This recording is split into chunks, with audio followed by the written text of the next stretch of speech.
Thank you for being here this afternoon for this session called Choosing Change. Like Łukasz said, my background is in change agency.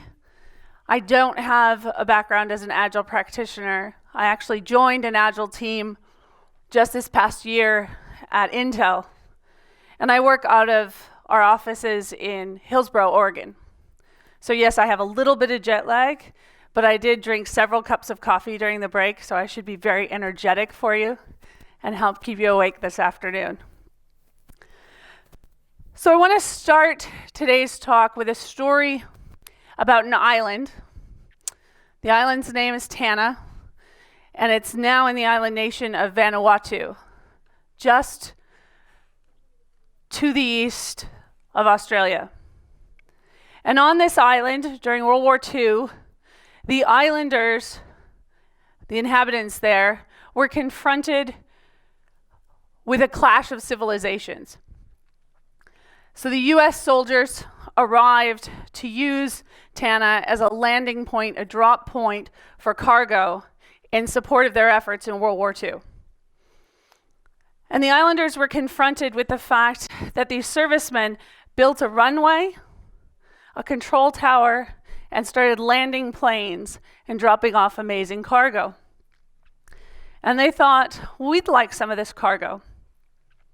And so they went to their side of the island and built a makeshift runway, a makeshift control tower, put a shaman at the top with stuff over his ears, built a bamboo plane, and waited for planes to land. Now, some of you might have heard this story called the cargo cult. And why I share that with you today is because too often, as we work to implement our changes, we end up seeing our organizations doing the equivalent of this cargo cult, right? I believe Niels in his class yesterday told us about people just going through the rituals without realizing the mechanisms. They call this sympathetic magic. And what I challenge you on is how many of the change efforts you're trying to make, especially perhaps a shift to Agile, rely on sympathetic magic, a mimicking, a copying of something someone else did, hoping for a similar result. And what we find is many people who are thinking on this issue, including someone I know a lot of you have probably seen give other presentations at conferences like this, Dave Snowden. He uses this quote about losing our chefs, the people who understand why things go together the way they do, and having that replaced with recipe followers. Again, that sympathetic magic. If I just follow this routine, I should get the same result. Another thinker in a different field, Ellie Goldratt, said it this way: if you are like nearly everyone else in this world, you have accepted so many things without question that you're not thinking at all. And I share all of this with you because we know that if we choose to think and ponder why we're doing what we're doing and how can we do it differently, we can move to more amazing results. And there was that February where a group of folks decided we can act differently and wrote this. And I'm sure all of you have read this several times. Perhaps you've committed it to memory. But if you wanted to create something, you would look at this better ways by doing it and helping others do it. Right? That's the mechanism in this. And yet what we see when we look at organizations that are trying to implement Agile, too often what I see is something as a change effort that results something like this. And yes, these are my stick figures. Be impressed with my artistic ability. Yeah, thanks.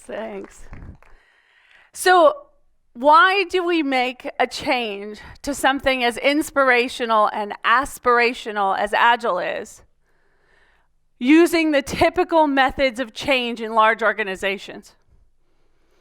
Here you are, whatever your role, product owner, scrum master, consultant, coach, and you've borrowed the whip of authority from someone in the organization, and you've decided you're going to compel them to be happier in their work. How well is that working for you? And if you've been one of these sad conscripts that's been forced to become Agile, that's been, I think it's funny and sad the way we use the word. People say, I've been scrummed, right? That's an indication of this happening in our practice area. So I call this driving people,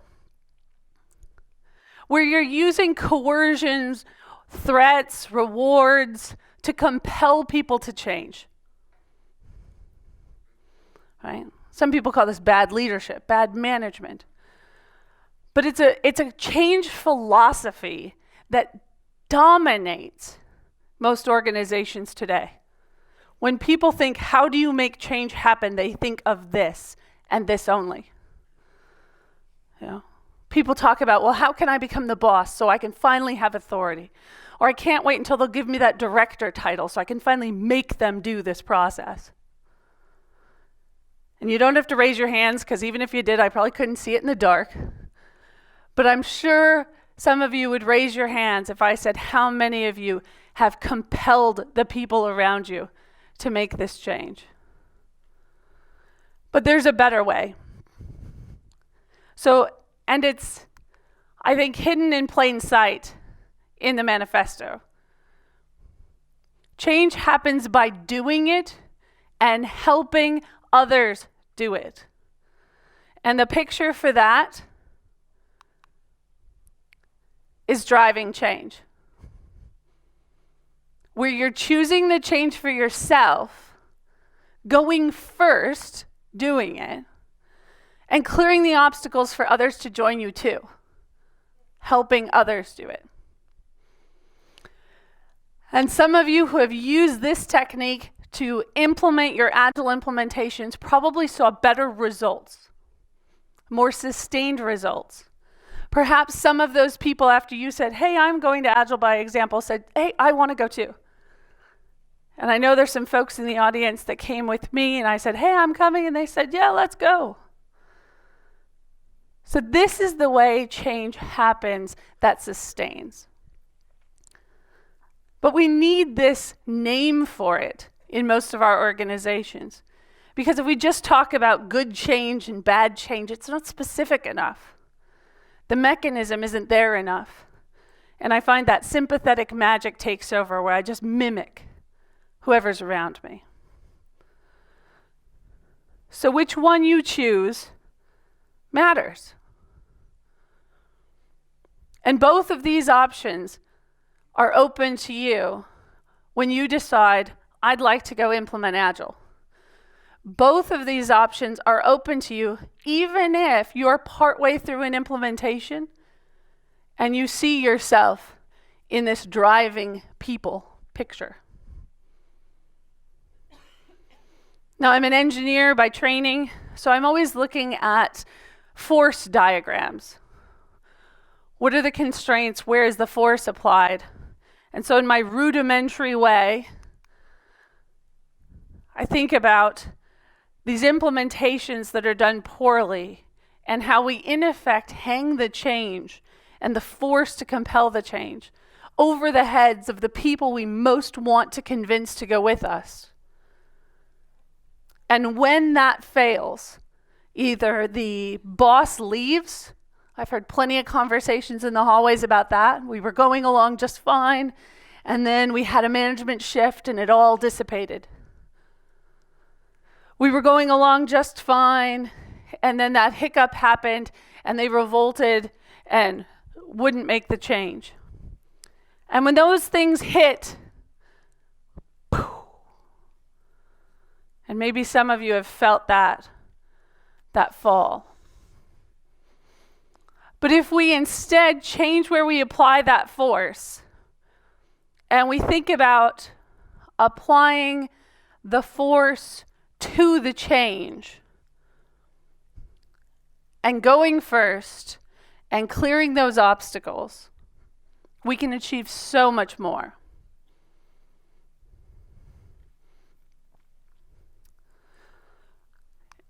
And I'm going to share with you a few hints and tips you can use to shift the focus from compelling people to enabling that change and going first.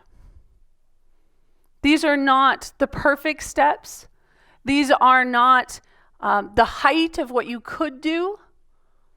These are the entry steps that anyone can take without having to beg or borrow authority, without having to study for days or weeks or months.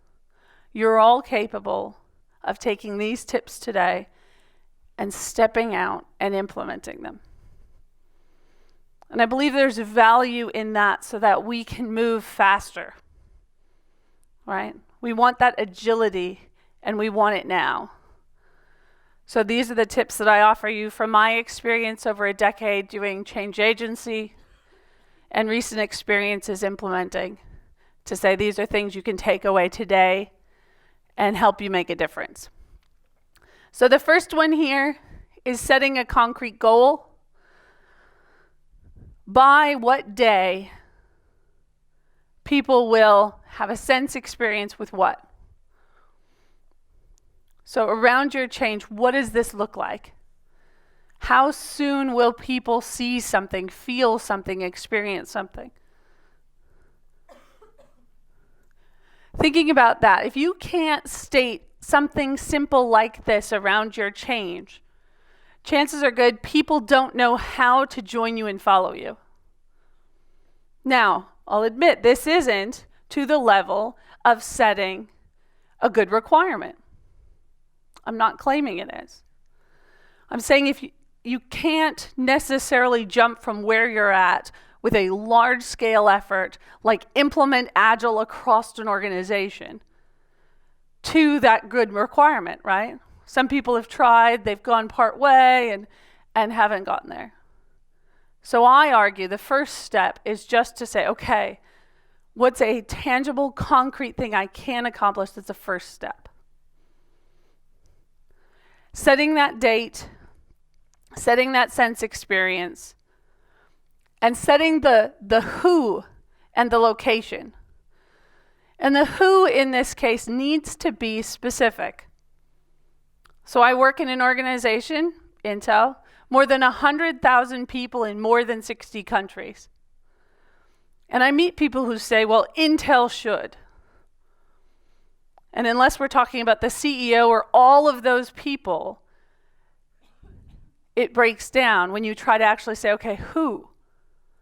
Well, IT. Okay, who in IT? Well, this feature team or this application team. Okay, now we're getting to real people. Real people, real faces, real concerns that can partner with me to make a change happen. So think about this applied to your change. If I asked you who needs to change, who needs to go with you on this Agile journey, can you see faces? Do you picture a list of names? Or do you have this vague generalness? There was a line yesterday which is bad politics hides in vagueness. So the more specific you can be about who is going with you, the better off and the faster your change will happen. So too, being specific about where. Where will I experience this? Online, in a virtual environment, in my workspace. When we talk about teams going Agile, that conjures up a different picture for each person that you encounter. Are you talking about moving to more open workspaces? Are you talking about moving to collaboration tools online? What facet of that are you focusing on first? Because if you focus on all of those facets at the same time, chances are good people will get confused. They won't know how to follow and how to go with you. So pick which one you want to do first. Do that, then move on to the next one. And with the date, what I encourage folks to do in the change side of their implementation is to be very careful of setting dates that you can't control to achieve. Now, some of you might have heard of a concept called the Stockdale paradox. It's named after Admiral Stockdale, who was the United States' ranking prisoner of war in the Hanoi Hilton during the Vietnam War. When the admiral was released from captivity, he was asked by a reporter, what was the difference between the men who made it out of that experience whole and those whose spirit was broken? And the admiral said the difference was the men who said we'll be out by Christmas and we're still in captivity. We'll be out by Easter and we're still in captivity. Their spirit broke because no matter what they did, they couldn't make their goal. So beware in your change efforts where you're setting up, though well-meaning, right? And again, this mimicking what we see around us. We need to set strong, stretch goals to accomplish what we like.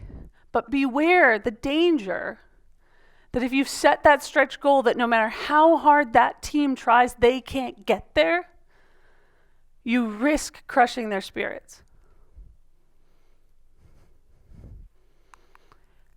Now, the next recommendation I always give to folks is to check for settlers. And I use the term settlers instead of stakeholders, mostly because I find that when I ask folks, who are your stakeholders, it becomes very abstract. They conjure up big, long lists, and it's mostly from this legal notion of a duty to these people. But they're still not real people they have to encounter. Now, maybe some of you are different in that application, but I find many people who don't use stakeholders as real people that are confronted by their change. So in the concept of settlers, what we ask is, whose job is it? Whose job do people think it is? Which is not the same question. Who's done this before? Who can I partner with? Because as we go and try to make changes happen, what a lot of times change agents miss is the fact that that territory that I'm hoping to improve was someone else's before me. And I need to respect the fact that maybe they're still there. So if you've ever tried to do anything in your community and say you want to fix up a park, you quickly learn that there's a parks department, and then there's a Rotary Club, and there's all of these groups that feel some ownership over that park. So if you try to improve that, you have to engage them so that you're working together. It rarely to never works when you try and come in and say, well, I've got this person in government and they say I get to do whatever I like here. If anybody's tried to do that before, you know how fruitless and frustrating that is. And yet we do that in our organizations. I'll see you, your director, I'll raise you a vice president, and I will take this land from you. And how well does that work?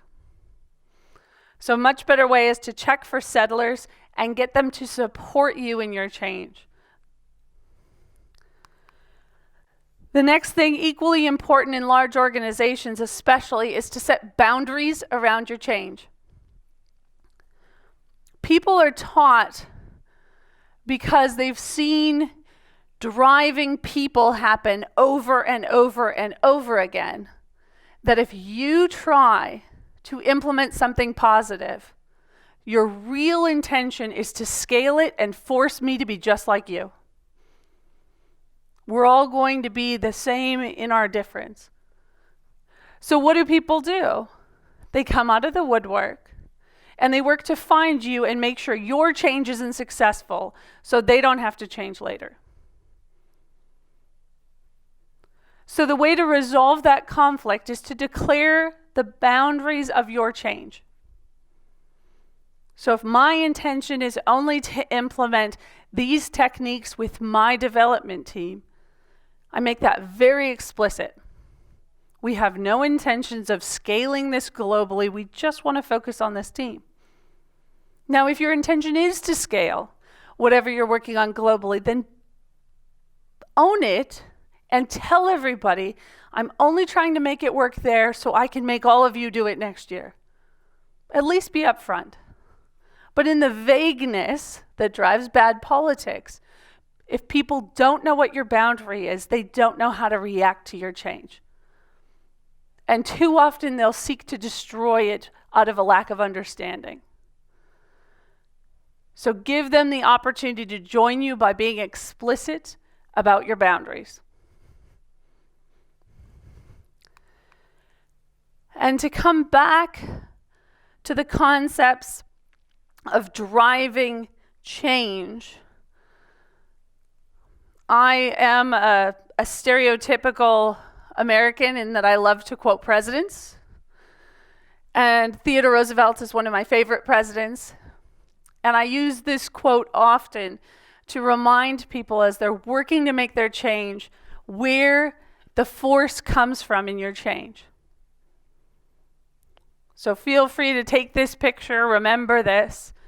It's about doing what you can with what you have where you are. You can stop all the conversations about if only I were the boss. You can stop all the conversations of I can't wait until they give us that huge budget. You can stop all the conversations about once we make that shift to that new office, everything will be different. If you believe your change needs to happen, you can start now. Doing what you can with what you have where you are. Because what we find if we try to plot how change happens in most organizations, if we are looking at the energy to create the change and the distance towards our goal, we feed most changes into our organizations as requirements from a supervisor, from a boss, and order. You must. You must. And what happens? There's a little bit of energy in that change because maybe one of you is like, yay, they're finally going to make everybody do that thing I've always wanted them to do. Has anybody ever been on one of those teams? Right? Yeah, a few folks. You work your way onto those teams so you can finally implement on all of those folks that thing you've always wanted. But how well does that work? Here you are on a team of conscripts, right? We need one person from IT, one person from operations, one person from this department. You're all ordered to be on the team. You show up the first day and you go, do you know why you're here? No, I don't know. My boss sent me. Do you know why we're here? No, I don't know. My boss sent me. Anybody been on that team? Right, a few folks.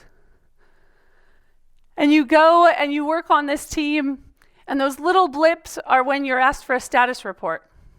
Right? The VP's going someplace, he needs to show he's making progress. Can you tell me how you're doing? And the next one's the next time he has to report that. But then quickly the change dies because the next crisis happens. And all your well-meaning efforts disappear. I mean, the most common way of seeing this die is when somebody takes your conference room. Have you ever had that? You have a recurring meeting, nobody really wants to happen, and somebody one time books your conference room and you accidentally cancel the whole meeting, right?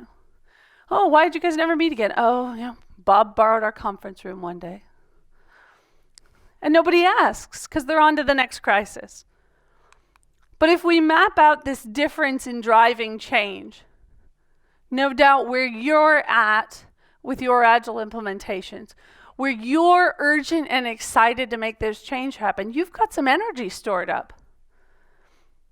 And no, it's not going to be a smooth road, but you're going to stick with it. You're going to invest in yourself. You're going to invest in your team. You're going to be passionate about it.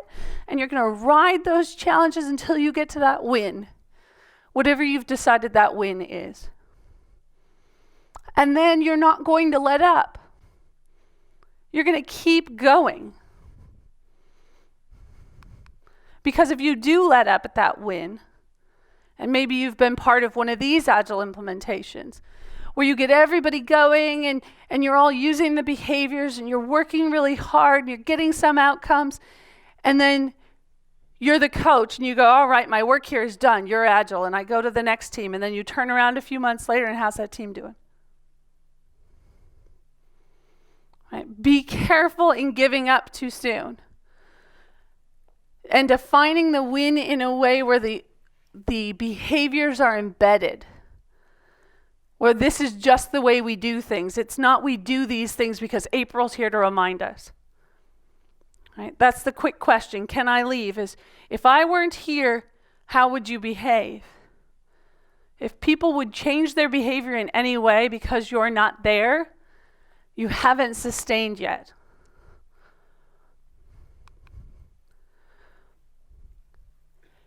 And this is an overlay of a model that many of you may have seen before from John Kotter's 8 Steps in his now almost 20-year-old book, Leading Change. And these are actually the updated 8 steps that Cotter has modified since he's been working with the model for 20 years.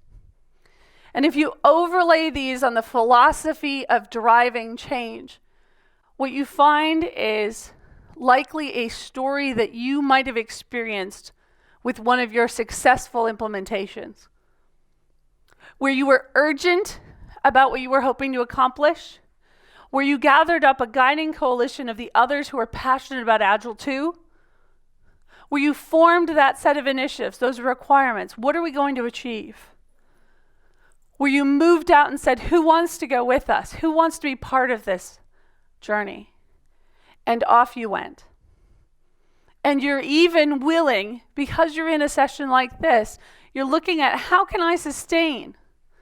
How can I institute this change?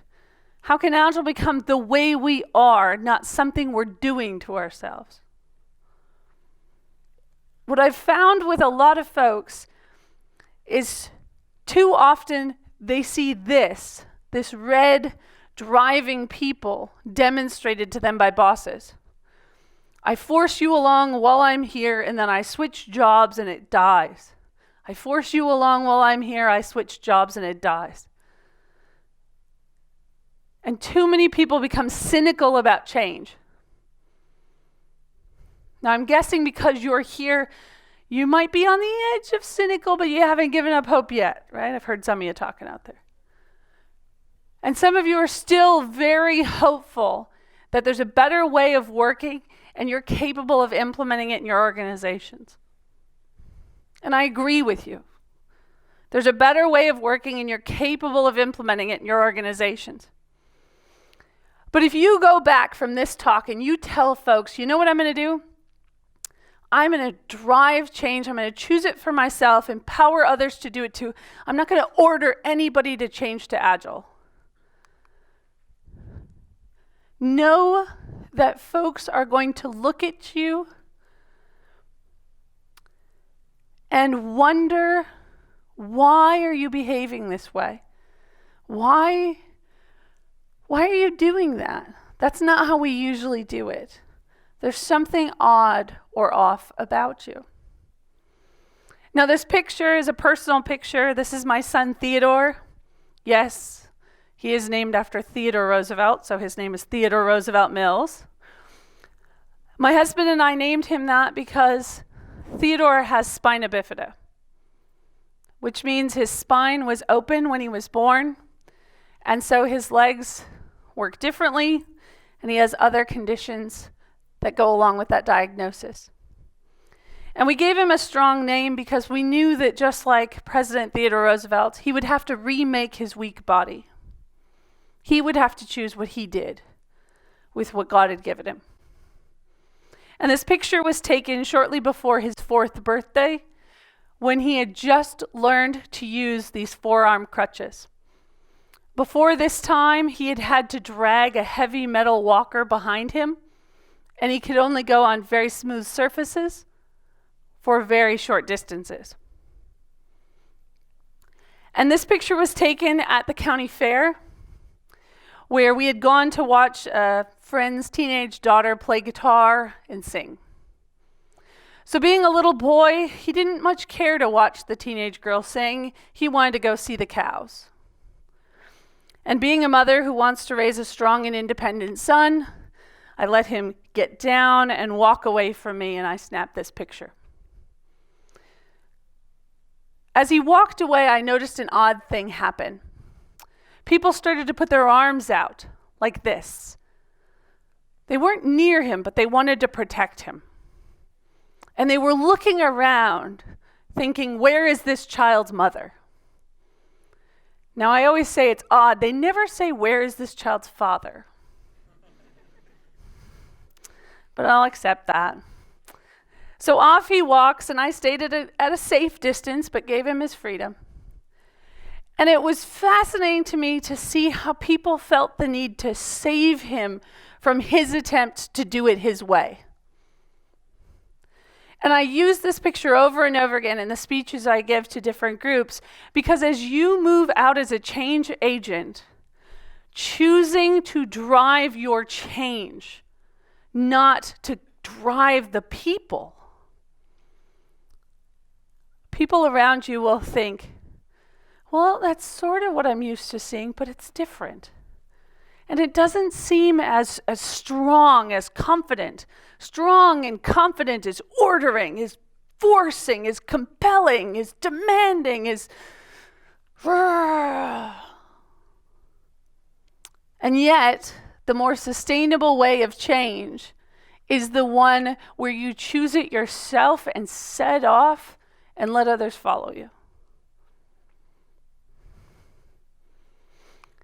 And as you do that, know that going out into your change in a different way will require you to have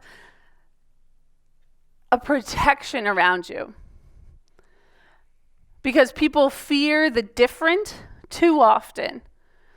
And the well-meaning will seek to, maybe, how should we say, restrict your confidence. It's probably the nicest way to say it. So what I encourage change agents to do is to build around them this concept of a policy buffer. So just like we buffer projects with time to protect against the what ifs that might happen, so too we protect change agents with a policy buffer, be it good friends I can call when I have an issue, that team that says, keep going, we're on the right track. Or even as a program manager, I make sure I let the change agents that work with me know, feel free to behave differently. And if someone comes and tells you, why are you doing that? Say, this is just the rules April gave me. You can go talk to her. I'm their policy buffer. And I find in organizations that it's just that little bit of doing it together that allows more people to be strong enough to make a change.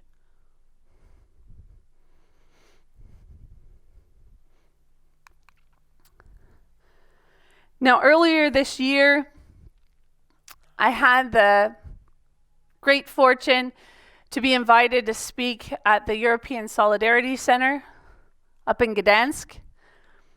And as Łukasz alluded to, my background for 15 years before I joined Intel was as a nuclear engineer in the US Navy's shipyard in Bremerton, Washington.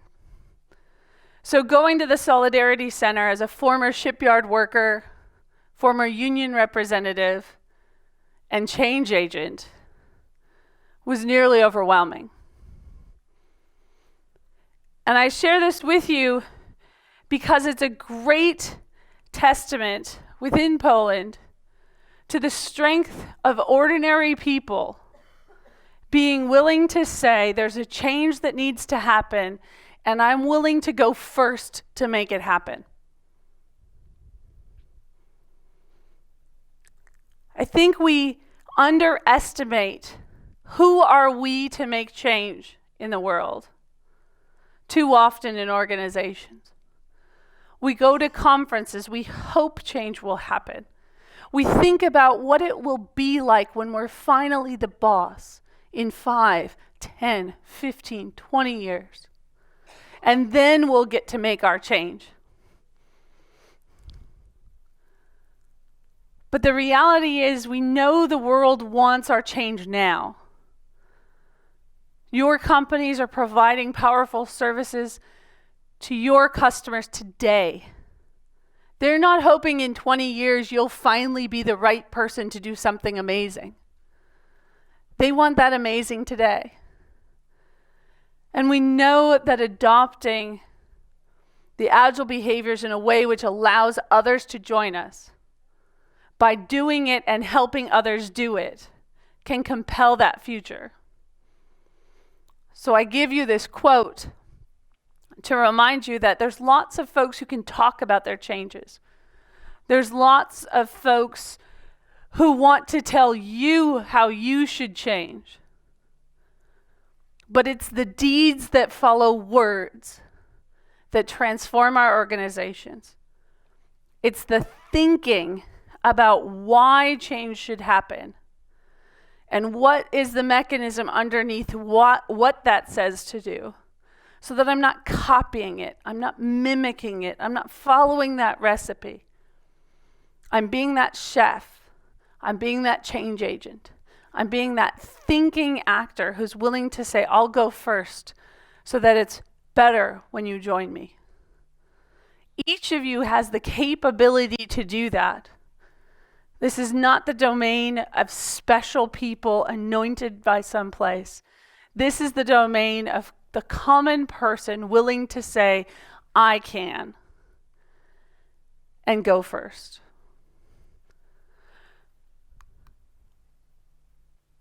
So all of this is just the start to a conversation. I'm happy to be part of this community.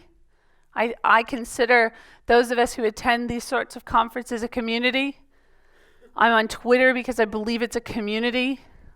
On Facebook to be part of a community.